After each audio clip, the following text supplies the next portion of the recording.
Le couvre-feu est prolongé en Guadeloupe jusqu'au 7 décembre, sur certaines communes, a annoncé la préfecture jeudi, en raison de la poursuite des troublés barrages qui bloquent l'archipel, tout comme sa voisine la Martinique, où la gendarmerie a mené une grande opération de démantèlement.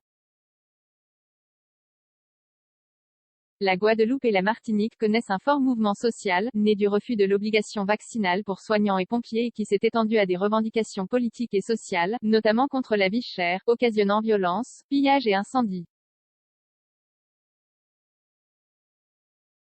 Les deux îles sont placées sous couvre-feu. 10 nouvelles interpellations cette nuit, compte tenu de la poursuite des troubles à l'ordre public dans certaines communes de la Guadeloupe avec notamment, l'interpellation d'individus armés, la persistance de rassemblements destinés à barrer les axes de circulation, d'incendies de barrages. Le préfet Alexandre Rochat a décidé la prorogation du couvre-feu entre 18h et 5h, jusqu'au 7 décembre, sur 21 communes, dont Pointe-à-Pitre, explique un communiqué. Cette nuit a été marquée par plusieurs tentatives de réinstallation d'obstacles sur les routes, comme l'incendie d'un bus de transport scolaire volé, dans le but de couper la RN1, selon la préfecture, précisant que 10 nouvelles interpellations ont eu lieu durant la nuit. Rencontre entre les élus et les organisations. Les élus guadeloupéens ont de leur côté rencontré pendant 4 heures le collectif des organisations en lutte pour tenter de sortir de la crise, mais la réunion a surtout abouti à redemander une nouvelle fois la venue d'une mission interministérielle permettant d'obtenir des engagements fermes sur les points relevant de la compétence de l'État ou nécessitant son implication renforcée. Contrairement à ce que le Cornu, le ministre des Outre-mer, dit, la quasi-totalité des points de la plateforme de revendication relève de l'intervention de l'État, au plus haut niveau, a expliqué à la presse, Élie Domota, porte-parole pour le LKP.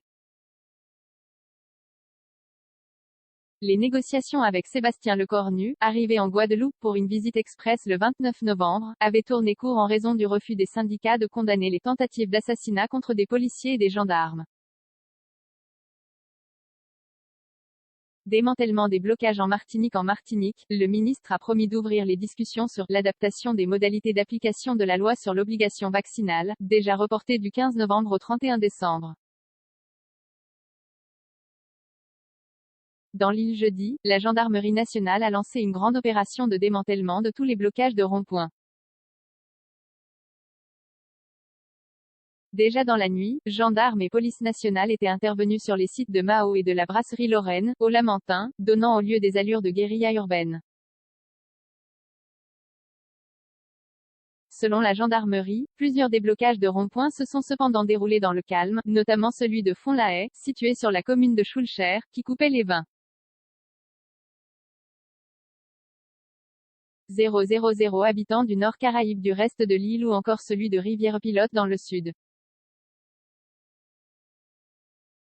0 commentaire, 0 partage, partagé sur Messenger, partagé sur Facebook, partagé sur Twitter, partagé sur Flipboard, partagé sur Pinterest, partagé sur LinkedIn, envoyé par mail, sauvegarder une faute, imprimé.